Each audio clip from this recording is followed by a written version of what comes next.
Hello everyone, welcome to my YouTube channel Saloni girl. आज मैं लेकर आई हूँ आप लोगों के लिए क्लास 10 बोर्ड्स 2021 के लिए series of most important questions. Yes, I have come with a series of most important questions of science chapter wise।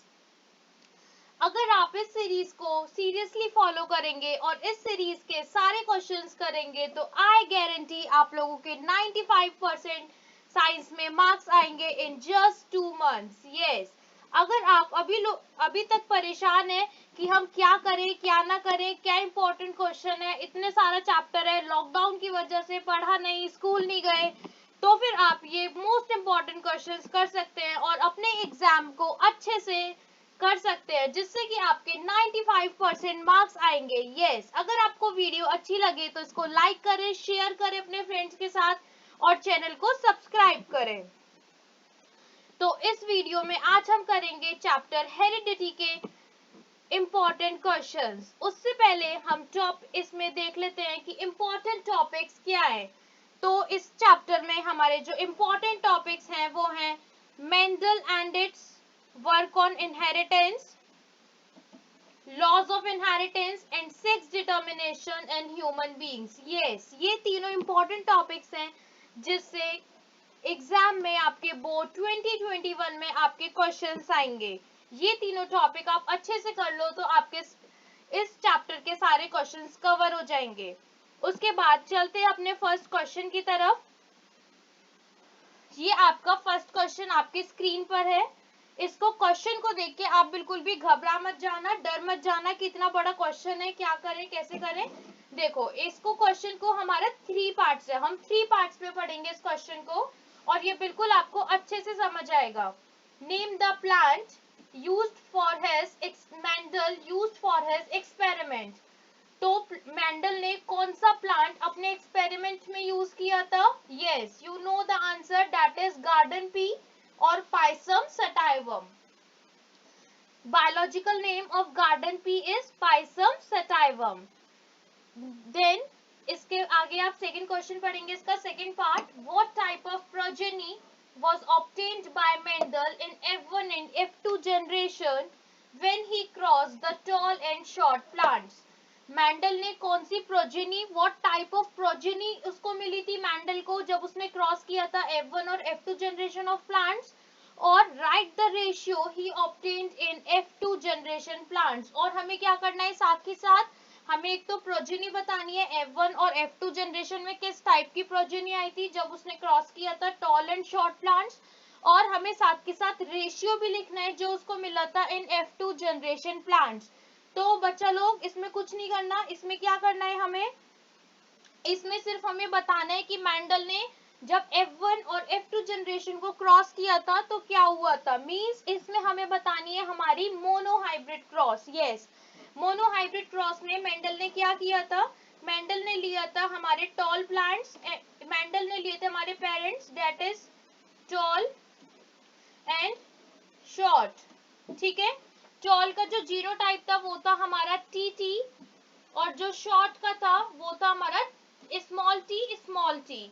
Okay, इसको हमने फिर क्या किया था, सेग्रीगेट किया था, that is small T and capital T. इसके बाद जब हमने सबसे पहले हमारे गैमेट सेग्रीगेट हो गए हैं, उसके बाद ये अब क्या करेंगे, ये क्रॉस करेंगे small T with the capital T, as you can see here capital T with the small T, ये क्या कर रहे हैं आपस में क्रॉस कर रहे हैं। देन क्रॉस करने के बाद जब ये क्रॉस करेंगे आपस में तो ये क्या बना लेंगे, that is capital T small T. ये जो कैपिटल टी स्मॉल टी है ये हमारी क्या बन गई, F1 जनरेशन। जो हमारे पेरेंट्स थे वो क्या थे, capital T and small T. उसके बाद इन्होंने सेग्रीगेट हुए, इनके पेरेंट्स के गैमेट्स सेग्रीगेट होने के बाद उन्होंने आपस में क्रॉस किया, और क्रॉस करने के बाद इन्होंने क्या बना लिया, capital T and small T.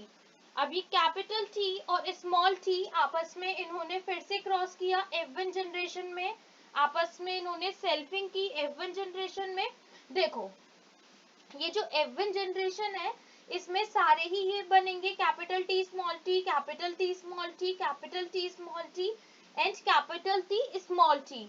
And आप लोग को पता है जब हमारे पास कैपिटल टी और स्मॉल टी है तो फिर ये क्या बताएगा, ये बताएगा हमें कैरेक्टर कौन सा बताएगा, ये टॉल।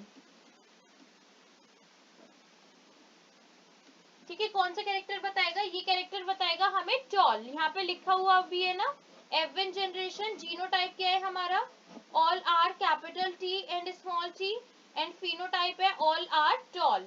यस, इसके बाद अब जो F1 जनरेशन है वो आपस में सेल्फिंग कर लेगा, मींस F1 जनरेशन आपस में क्रॉस कर लेगा और क्रॉस करने के बाद ये क्या बना लेगा, small T, capital T small T and capital T small T. ये क्या थी हमारी F1 जनरेशन ने। ठीक है, अब ये F1 जनरेशन आपस में जब क्रॉस करेगा तो ये क्या बना लेगा, ये देखो कैपिटल टी स्मॉल टी। ठीक है, ये हमने पुनेट स्क्वायर मेथड से इसमें किया है, कैपिटल टी स्मॉल टी।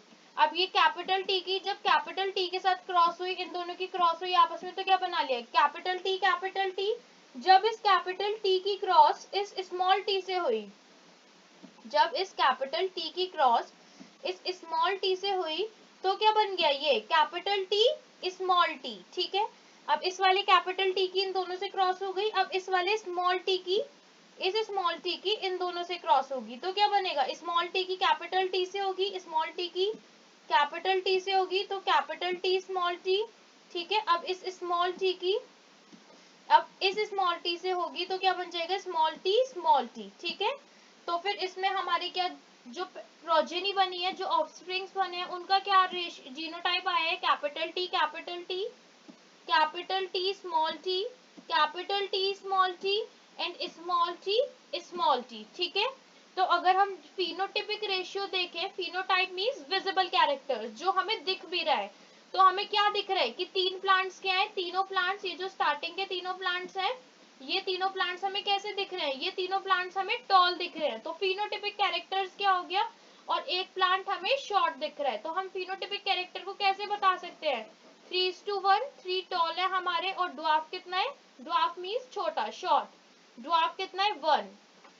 तो फिनोटिपिक कैरेक्टर क्या हो गया, tall is to dwarf, that is 3:1। और genotypic character, as you can see there are 3 type of genes, capital T and capital T, capital T and small t, other one is and last one is small t small t. So the ratio would be 1:2:1, क्योंकि 1 क्या है हमारा capital T है और 2 क्या है हमारे capital T small t and other one is small t small t. So the ratio, genotypic ratio would be 1:2:1 and the phenotypic ratio would be 3:1, that is tall is to dwarf. Okay, so this is your question number 1. Now move to the question number 2. Let's see question number 2. Why did Mendel choose garden pea for his experiment? Mendel ने garden pea क्यों choose किया था experiment के लिए? Most important and the most basic question. This is the most important and the most basic question. ये हमें सबको starting में हम लोग पढ़ते हैं कि मैंडल ने गार्डन पी क्यों चूज किया अपने एक्सपेरिमेंट्स के लिए। और सेकंड क्वेश्चन में क्या पूछ रहे हैं हमें, list two contrasting visible characters, हमें क्या बताने हैं, दो कंट्रास्टिंग विजिबल कैरेक्टर्स बताने हैं गार्डन पी के जो मेंडल ने अपने एक्सपेरिमेंट में यूज किए थे। तो सबसे पहले हम फर्स्ट आंसर करते हैं, Mendel choose, why did Mendel choose garden pea for his experiments, Mendel ने गार्डन पी अपने एक्सपेरिमेंट्स के लिए क्यों चूज किया था।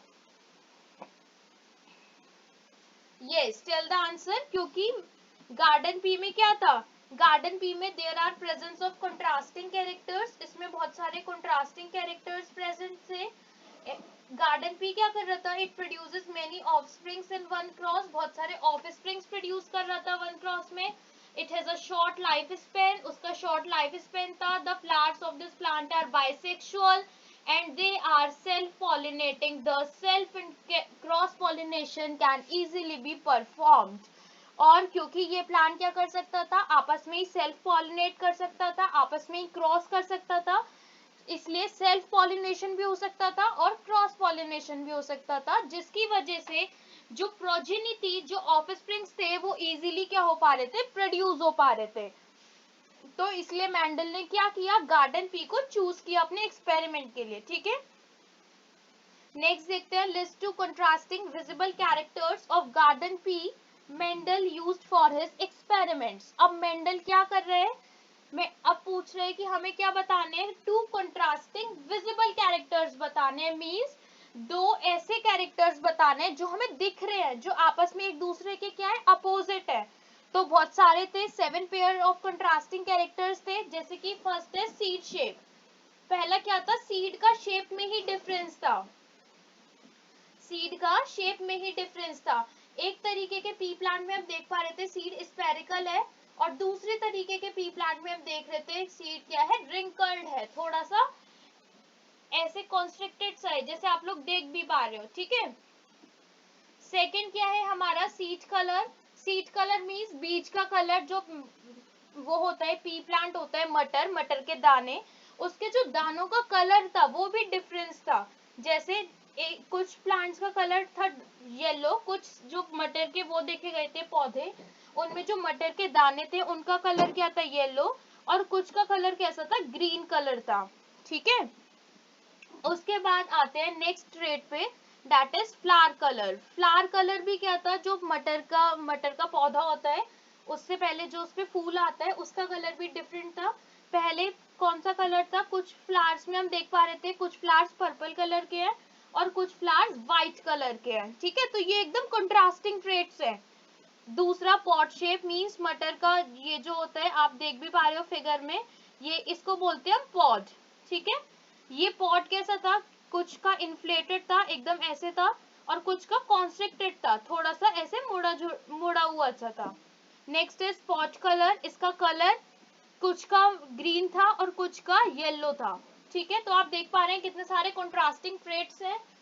Next is flower position. Flower की पोजीशन भी, कलर कैसा था, कलर पर्पल था और व्हाइट था, और जो उसकी पोजीशन थी वो भी डिफरेंस थी। मींस कुछ प्लांट्स में जो फ्लावर की पोजीशन थी वो कैसी थी, एक्सियल थी। एक्सियल मींस आप देख पा रहे हैं ये साइड में है फ्लावर, और कुछ प्लांट्स की जो फ्लावर्स की पोजीशन थी वो टर्मिनल थी, देख पा रहे हैं जैसे कि ऊपर है फ्लावर। ठीक है, फ्लावर में या तो साइड में होगा, that is we call it as axial, और अगर ऊपर होगा एकदम फ्लावर तो फिर क्या होगा, ये टर्मिनल। ठीक है, next is stem height, tall and dwarf. कुछ पौधे मटर के बहुत ज्यादा लंबे थे, बहुत ज्यादा ऊंचे थे, और कुछ बिल्कुल ही छोटे थे। तो फिर ये 7 पेयर ऑफ कंट्रास्टिंग ट्रेड्स है, इसमें से आप कोई भी 3 या 4 लर्न कर लो, आप लोग के लिए इनफ रहेगा। ठीक है, एक बार फिर से रिवाइज कर लेते हैं। Seed shape spherical and wrinkled, seed colour yellow and green, flower colour purple and white, pod shape inflated and constricted, pod color green and yellow, flower position axial and terminal, and stem height tall and dwarf. Okay, समझ आया question? अगर आपको video अच्छी लग रही हो तो video को लाइक करें, अपने फ्रेंड्स के साथ शेयर करें, और नीचे कमेंट बॉक्स में अपना फीडबैक भी मुझे एक बार जरूर दें। ठीक है, अब देखते हैं next question.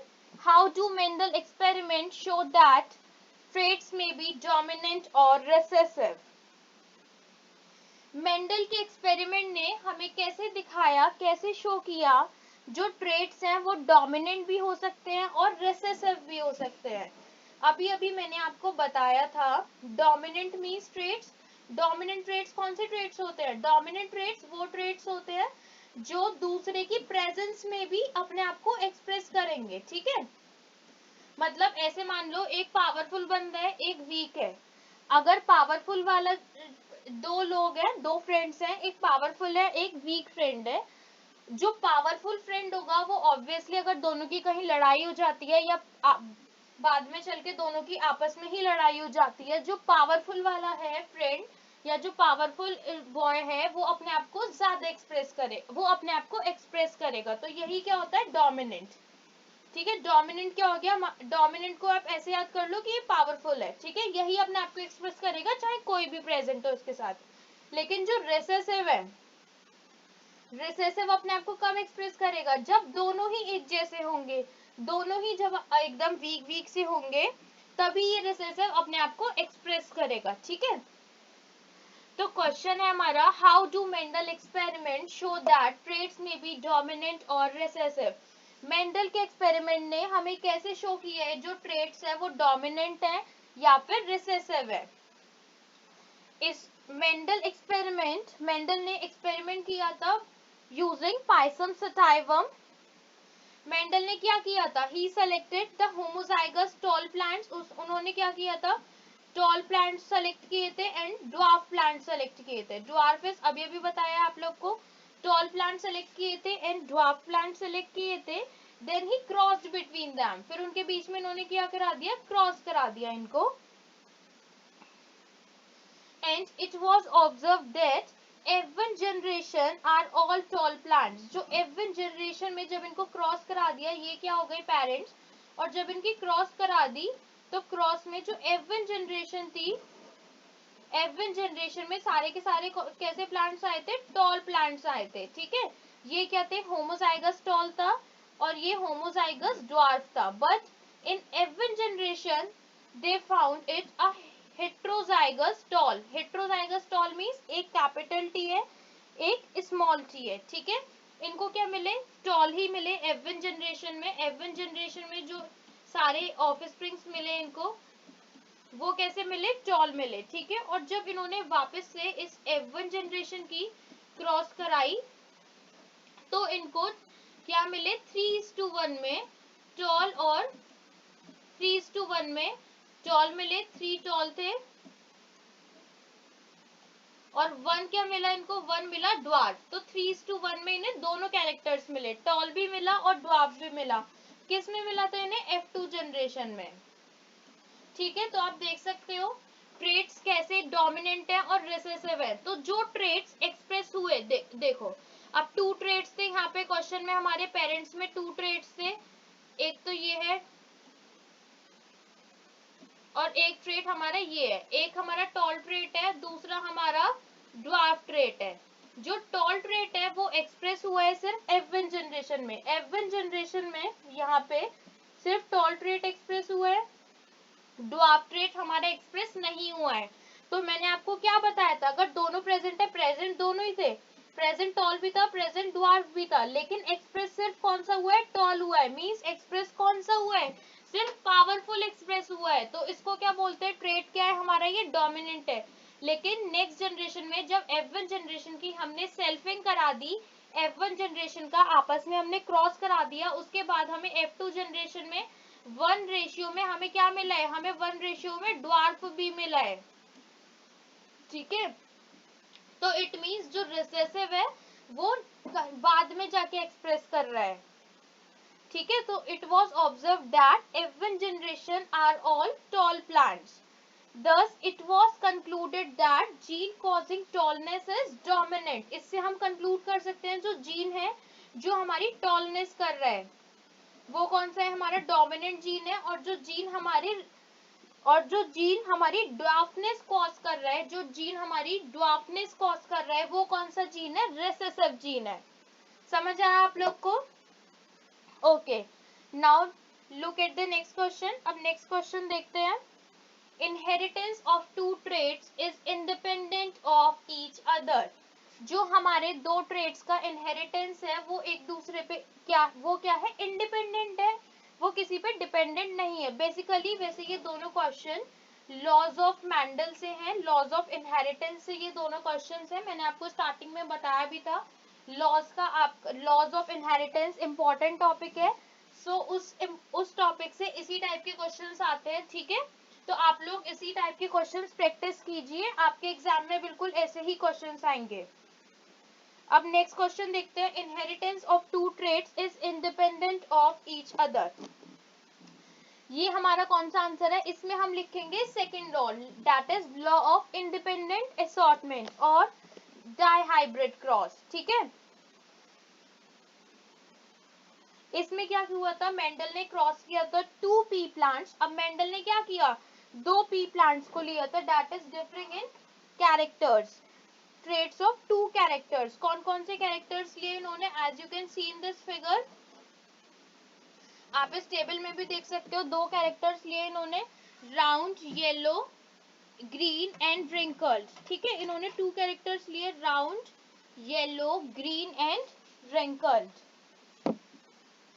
Okay, so what happen in this dihybrid cross, इन्होंने क्रॉस किया and he got all the F1 generation has only round and yellow seeds. अगर आप डाइहाइब्रिड क्रॉस करेंगे तो जो F1 जनरेशन है उसमें F1 जनरेशन में इनको क्या मिला था, सारे के सारे राउंड और येलो सीड्स मिले थे। और F2 जनरेशन में F1, ये F2 जनरेशन आपको शो किया गया है यहाँ पे। F2 जनरेशन में इस फिगर में आप लोग को F2 जनरेशन शो किया गया है।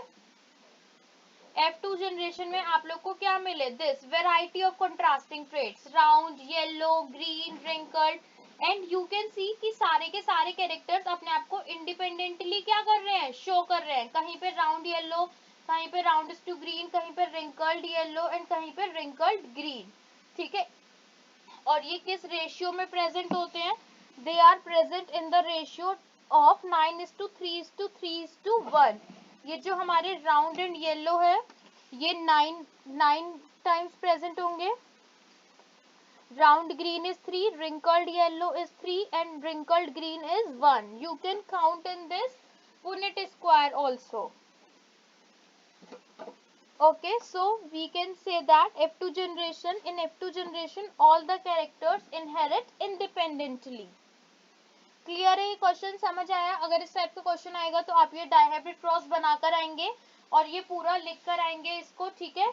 और ये भी लिखेंगे साथ में कि ये जो कैरेक्टर्स हैं सारे इनहेरिट हो रहे हैं इंडिपेंडेंटली, ठीक है। And you will write these characters also, round yellow, round green, wrinkled yellow and wrinkled green. Okay, very good. Now look at the next question. Is it possible that a trait is inherited but may not be expressed in the next generation? Give suitable example to justify this statement. क्या ये possible है, जो trait inherit हो रहा है, inherit तो हो रहा है ट्रेट लेकिन नेक्स्ट जनरेशन में एक्सप्रेस नहीं हो रहा है।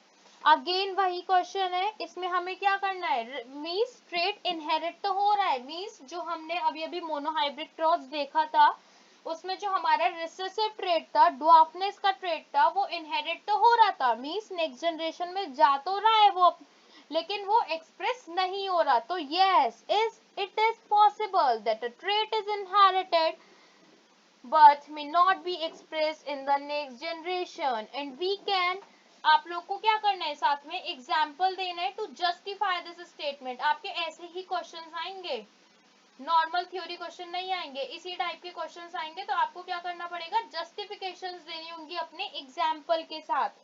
So again you can make this cross, दोबारा से आप ये मोनोहाइब्रिड क्रॉस बना सकते हैं जिसमें क्या हो रहा है, ट्रेट इनहेरिट तो हो रहा है, ये जो हमारा ड्वार्फनेस का ट्रेट था, टॉल स्मॉल टी, ये इनहेरिट तो हो रहा था, ये देखो इस जनरेशन में ये आ तो रहा है लेकिन ये F1 जनरेशन में क्या एक्सप्रेस नहीं हो रहा है, तो इसको आप यहाँ तक बना सकते हो सिर्फ, ये आप यहाँ पे F2 जनरेशन मत शो करना, इसको आप सिर्फ, इसको मत शो करना, इसको आप सिर्फ यहाँ तक बना सकते हो, ठीक है। और यहाँ पे लिख दोगे कि trait is inherited but it is not expressed in the F1 generation. समझ आया? Yes, and you can also write the first law of inheritance. Okay, very good.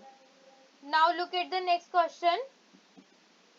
The sex of a newborn child is a matter of chance and none of the parents may be considered responsible for it. जो sex है newborn child का वो क्या है, एक matter of chance है and none of the parents may be considered responsible for it, और उसके लिए हम किसी भी पेरेंट को रिस्पॉन्सिबल नहीं बोल सकते। Justify this statement with the help of flow chart showing sex determination in human beings. हमें क्या करना है, इस स्टेटमेंट को जस्टिफाई करना है with the help of flow chart showing sex determination in human beings. Very good. अब इसमें हमें क्या करना है, इसमें क्या करना है, आपको सेक्स डिटर्मिनेशन पूरा एक्सप्लेन कर देना, ठीक है। सेक्स डिटर्मिनेशन आप लोग को आता है, 3 नंबर का आंसर, 3 नंबर का क्वेश्चन है ये। पूरा सेक्स डिटर्मिनेशन अच्छे से एक्सप्लेन कर देना with the help of flow chart. Sex determination में क्या है कि हम सेक्स को कैसे डिटरमाइन करते हैं। देखो, अब इसमें एक मेल पेरेंट होगा और एक हमारी फीमेल पेरेंट होगी। अब मेल पेरेंट के अंदर जो हमारे गैमेट्स होंगे वो कौन से गैमेट्स होंगे, एक्स वाई ऑब्वियसली, ठीक है। और जो फीमेल पेरेंट के अंदर गैमेट्स होंगे वो हमारे कौन से गैमेट्स होंगे, एक्स एक्स, ठीक है। एक्स एक्स हमारे फीमेल पेरेंट के अंदर क्रॉस होंगे। अब ये देखो, अगर ये एक्स गैमेट, मेल का एक्स फीमेल के एक्स से फर्टिलाइज करता है, फ्यूज करता है सॉरी, तो क्या बनेगा, एक्स एक्स, ठीक है। अगर ये फीमेल का एक्स मेल के वाई से फ्यूज करता है, फीमेल का एक्स मेल के वाई से फ्यूज करता है, तो क्या बनेगा, एक्स वाई। और अगर एक्स वाई बन गया तो ये क्या हो गया हमारा मेल, और एक्स एक्स बन गई तो ये क्या हो गई हमारी फीमेल। तो ये मैटर ऑफ चांस है कि वो एक्स से फ्यूज कर रहा है या फिर वाई से फ्यूज कर रहा है। इसको हम किसी भी पेरेंट को इसके लिए रिस्पॉन्सिबल नहीं कर सकते, ठीक है। और हाँ, एक और बात है, इसमें 50% चांसेस होती हैं, 50% चांसेस होती हैं कि मेल चाइल्ड होगा और 50% चांसेस होती हैं कि फीमेल चाइल्ड होगा, ओके। और इसके साथ आप इसको एक्सप्लेन भी कर सकते हैं इन योर ओन लैंग्वेज। और आप ये चार्ट ड्रॉ कर देंगे, आप लोग का ये क्वेश्चन कंप्लीट हो जाएगा, ठीक है। सो आज के लिए इतना ही। अगर आपको वीडियो अच्छी लगी हो तो इसको लाइक करें, शेयर करें अपने फ्रेंड्स के साथ, चैनल को सब्सक्राइब करें इसी टाइप की वीडियोस के लिए, और बेल आइकन को प्रेस करें जिससे जब भी वीडियो अपलोड हो आप लोग के पास नोटिफिकेशंस आ जाए। और आप लोग अपना कमेंट बॉक्स में फीडबैक लिखें जिससे कि मुझे भी पता चलेगा आप लोग को कितना समझ आया है, ओके। और अगर आप लोग का कोई डाउट है, कोई क्वेरी है, then you can also ask in the comment box, okay. Thank you so much.